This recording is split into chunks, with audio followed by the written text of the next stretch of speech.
Right, another pretty desperate night for Celtic in the Europa League. It didn't start out like that though. We were 2-0 up early on in the game, goals from Tom Rogic and Odsonne Edouard, but we eventually succumbed to yet another defeat in the Europa League. 4-2 it finished to AC Milan. It's now 2 defeats in 11 matches. It's now a whopping 17 goals conceded in 5 Europa League games. I am Hamish Carton. He is David Walton. David, immediate thoughts on that? Kind of expected it. I expected to lose about 4 goals a night, so that wasn't too much of a surprise. Don't really feel like, as I was just saying a minute ago, I don't even feel like we're beaten. I just kind of accepted this was going to happen, so there's no massive deflation for me. That's probably the most worrying sign that a lot of us expected this. Even when we're 2-0 up, you still know it's coming, don't you? So, yeah, I mean, if we're going to actually break the game down, we were good first 20 minutes, maybe just first 20 minutes to be fair. I think we sort of went gung-ho a bit. I think that was maybe Lennon's choice to try and inject some excitement into the game, maybe won over a few more of the supporters, but it probably worked for 20 minutes. I do think we went 2-0 up. You know, there was certainly plenty of elated fans, but when you concede those goals, you just know they're coming. It's the same old mistakes every single game. It doesn't read well. It's 4-2. It's another 4 goals. Third time in a row we've lost 4 goals in the Europa League. Really, really poor stuff. I don't think Lennon comes out of tonight with too much shame, to be honest. I think that result could have happened under plenty of managers we've had in the past. But it just doesn't help the overall picture. It's a nasty result, another one. Yeah, I think at the moment when the team's struggling so much, and in general when any football team's struggling, the first thing that fans look at is the players' work rate. And that's why we've heard, the players aren't giving it all for Neil Lennon, the players chucked it. We've heard that already this season. For me tonight, there was no evidence of that. That was a team that was trying hard, working hard, and I actually thought we played a lot of good stuff going forward. Yes, we could have been far more clinical, especially in the second half, but my biggest issue, and it's totally separate from the work rate stuff, is that you just can't give away goals like that and hope to have any hope in any game. Now, we saw it even at the weekend at, I know it was a cup game, but at Scottish Premiership level, we saw that you can't even get a result against a team like Ross County if you're going to chuck away, silly goals, giving away penalties, losing horrible goals for set pieces, and you especially can't do it in a game like tonight at the San Siro. So I think there was lots of positives. In general, I thought Neil Beaton was pretty good. He had a couple of really good tackles in the second half. I thought Odsonne Edouard was brilliant at times tonight. Like some of his play, just that guy's just going right to the top in this game. There was a few other players that worked hard. I actually thought Scott Brown in the first half wasn't as bad as he's been, which is, I don't know if that's a compliment or not, but I keep coming back to it, David. If you are going to give away goals like we conceded, all 4 goals tonight were massively avoidable. Yes, a couple of them were good solo efforts from the Norwegian boy, but the defending was, terrible. And if you're going to do that, you've not got any chance, and that's not been fixed. And what is it going to take for Neil Lennon to fix it? It's like you're saying. I mean, it's not a bad side. They aren't bad players. You see it sometimes when they do click for the odd period in games. They can be really good to watch. They can be pretty exciting, to be honest.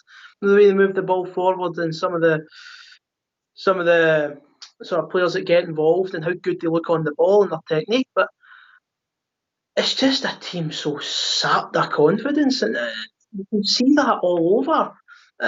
You're seeing, for example, like Christie getting into great crossing areas and hitting it over everybody. You're seeing balls go across our goal without a defender making an attempt to clear it, almost scared to put a tackle in. I know you're saying you quite enjoyed Beaton's performance tonight. I didn't think there was many positives across that back line. I thought I am really disappointed. If he wants a move to Milan, that was the way to show it. I thought he was really poor tonight. El Hamed, again, every single time I'm on here, I see me tell you I'm one of his biggest fans, but he keeps putting in poor displays when he's on the pitch. I want to talk about El Hamed because for me last season, I thought he was one of our best signings. I wasn't expecting a great deal coming from, I think, Beersheva we signed him from, but he had a really decent season, albeit interrupted by some injuries. This Yeah, season, what the heck has happened to that guy? I don't think he's had much of a run, to be fair. I'd be interested to see what his longest run of consecutive games has actually been. El Hamed isn't one of the favourites in that sense. He won't keep his place if he doesn't instantly put in good performances. Unlike the likes of McGregor and Brown, I thought McGregor was poor tonight. I didn't think he was very good at all. But he'll keep his place the next game most likely. El Hamed wouldn't. So I would like to actually see Lennon stick by El Hamed because I agree with you. I think there's a physical presence in him. I think there's a real strong defender in there. I think you actually see that with Israel as well, by the way. When he goes away with Israel, he looks like one of their best players. If any of the folk watching the video, maybe watching any of the Israel games, he really does impress when you watch them. But he comes back to Celtic Park and there's a timidness about him. So I would like to see us stick with him because I think he is a good player. I think he's a really good player when he's on his game. But the same can be said for a lot of the starting 11 when they're on their game. They're really good players. But I think when you look at the overall picture tonight, I don't think this actually adds more fuel to calls for Lennon to be sacked. I think that's already reached peak level, to be honest. But um, I'm struggling to have a massive pop at everyone on the pitch, I suppose, because as AC Milan, they are the top of Serie A just now, so you have to bear that in mind as well. Not lost a game domestically, only lost one in the Europa League, so they are a good side, but the numbers at the back have to be rectified, and they might even need to be rectified in the January window via another transfer, which wasn't the plan at the start of the season. Yeah, I think there was definite positives for tonight. As much as it was a meaningless game, and as much as the overall picture, you can only tell if we're staring at our two faces in this live stream. The picture still isn't a positive one, but I think there were some positive signs. I thought the way we started the game was really good. Just a quick question. Do you think, though, they were playing for Lennon tonight, or were they playing for the fixture? Because it's a glamorous game, If you impress against AC Milan, that scouts will notice that. So can you say that tonight is evidence of them playing for Lennon? There's maybe evidence against it in the sense that, when we play Ross County, we can't seem to put in a performance like that, but suddenly we turn up at the San Siro and we look pretty vibrant. I mean, Sunday's a big game of the week, and it seems daft to say that when we're playing at the San Siro and Sunday's game's at home to St Johnstone, but Sunday is the biggest game of the week, and for me, I think we'll learn on Sunday what's going to happen, basically, because I don't think for a start Lennon will be sacked tomorrow. I don't think that's even in the question, so it's not worth us even chatting about it. I think Sunday he'll be the manager, and I think you'll see on Sunday what way the players want this to go. I know they haven't played for Lennon up to this point, but are they going to turn up on Sunday and say, we're going to fight for this manager, it's a league game, and more than anything else, we're going to fight for this title? Or are they going to put in another insipid display like they did against Ross County last week? At the moment, to be honest, before tonight, I was very much of the opinion that they'd do the latter. I thought they'd chuck it. After seeing that tonight and seeing some of the performances and the way we played, I wouldn't be surprised if we put in a good performance on Sunday and won by a few goals. But equally, that doesn't solve everything. There's still glaring defensive issues there. There was good performances tonight, as I've said, from a number of players, and in general the team for the first 15-20 minutes were good, and also for about 15 minutes, 20 minutes in the second half they had a good spell against a good side. People will use that as a reason to keep Neil Lennon in the job. I would argue that it's almost a reason to say why you need a new manager, because this is clearly a talented bunch of players. You can't look at that game tonight, and as much as we lost 4-2, you can't look at our team and go, they're a bad team. Like, we have good players in there that can move the ball well, players like Edward who can illuminate it, and we were missing, Julian, we were missing El Yunusi tonight.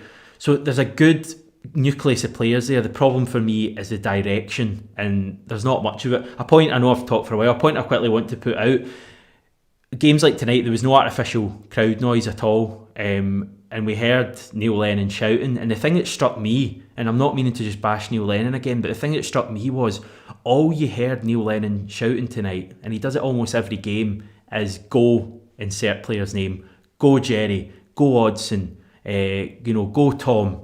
That's all you hear. You never hear any tactical instructions, and that's a frustration for me. Well, if you're the manager, do you want to belt out your instructions? I mean, just in case there might be opposition players understand what you're saying, the opposition manager might understand what you're saying. Do you want to really belt it out? I'm not too sure. I don't know, mate. I think when he's trying to encourage his players to move forward, I see much wrong with that myself. A lot of managers will try to get tactics across. A lot of them write it down now, don't they, in a bit of paper and tell their captain, for example. So I don't know. I wouldn't be too picky in that sense. You do hear, Milan, for example. Milan picked up the ball. I'm not great at my Italian, but I think there was similar sort of chance going when they were in good positions as well. So, I wouldn't really blame or have a go Lennon for that, especially without crowd noise. I don't know. I think I'd be a bit hesitant to shout out how I'm changing my game plan as well. Even if it is a European game against a foreign team, I don't know. I just think I could maybe play a part. Might not. Might be talking total rubbish, but that's maybe my thoughts on it. I'm going to bring in a couple of the comments because we've not done it yet, and I've actually not mentioned yet on the stream that this is a special stream because we've now enabled both super chat and super stickers. David, do you have any idea what those are? No idea, mate. No idea. I think, and I'm not an expert in all things YouTube, but I think that if you're a fan of this channel and you want to help us out and take the channel onto the next level and also have a bigger say in the comments and that kind of thing, you're able, I think, to donate money and put money into YouTube and have a bigger say and have your comments shown up and that kind of stuff. Read more into that. I should probably have looked it up beforehand, but I believe we've now enabled that for the channel, guys and girls. Right, on that topic, I should probably read out some of the comments we've got because there's a good 250 of you on and I've not done it yet. Just Jordan, one thing certain, more drop points on Sunday and there won't be 100 outside the Celtic Park. It will be thousands, I reckon. One in from Just John. We're not supporters if when our team needs our support, we're all giving them it heavy. They don't need support when they're winning everything. It's now they need it most. I'm just going to go through a few of the other ones. There was a couple of other good ones we got. And some people commenting on the fact you've had a shave. David, that's positive news. Yeah, well, I was saying to you before the game, the bigger and messier it got, the worse and messier our performances were. So I thought, try everything I could. Thought it was working for 20 minutes. No. Here's a question. Kevin Cassie, can we win 10 in a row with this squad and manager, David? That's a straight up question for you. Right. Oh, my God. Talking about putting you in the spot. Can you? Yeah. Yeah, I do think there's still a route to 10 in a row. With Lennon. I'll say yes. I'll say yes because I still think Rangers have not been put under a great deal of pressure. I do think if you go on a run of games, as we actually saw at the start of the season, Rangers dropped 4 points in the first few games of the season when we were winning consistently. I would like to see us put them under that level of pressure again to see if they'll blink again. Right now they've got freedom in the place. They are thriving with the crisis we're in. So we're going to keep Lennon. That's pretty clear. So for me, I don't want to be too defeatist and saying, you know what, the board have made their decision. I think the league's gone, the season's gone. Let's just forget it all. I think there's a route to it. I did just believe that there was a couple more easier routes to it with potential alternatives to Lennon, but they've stuck with him.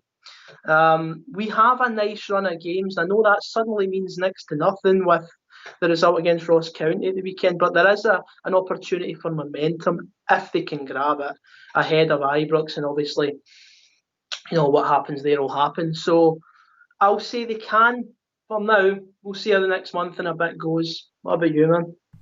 I'm more positive than I was at the start of tonight for some daft reason. I don't know if this is just my stupid I don't know what you would call it, but yeah, I'm a bit excited by a photo. I've seen the bright lights of the San Siro and I've got all excited, but I don't know. I think this may. I mean, I've had horrendous predictions on the channel before. This may come back to bite me, but I saw a few things tonight that got me thinking.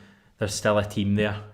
Whether that team can do it under Neil Lennon, I suppose, is the question. And I guess we'll find out. See, nicely sidestepped that. Right, I'm going to bring in a couple more comments, David.